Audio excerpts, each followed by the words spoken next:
Alam mo, kung mahal ka talaga niyan, pipiliin ka pa rin yan kahit sa sitwasyon na hindi ka nakapili-pili. Pipiliin ka pa rin yan araw-araw kahit minsan nakakabwisit ka na. Pipiliin ka pa rin yan kahit marami na nagsasabi sa kanya na huwag ka nang piliin. Yun ang totoong pagmamahal. Hindi yung magkamali ka lang ng konti, ayaw na sa'yo. Nainis ka, nainis din siya. Ano yun? Hindi ka naman perpekto. Natural, may mga pagkakamali ka, may mga pangit na ugali ka.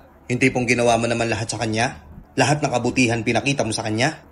Tapos nakita niya yung isang maliit na pagkakamali mo. Isang maliit na flaws mo. Ayaw niya na agad sa'yo. Pucha, di ka mahal niyan. Binitawan ka agad.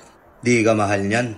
Kasi ang totoong pagmamahal, ang totoong nagmamahal, tatanggapin ka niyan kahit may flaws ka pa.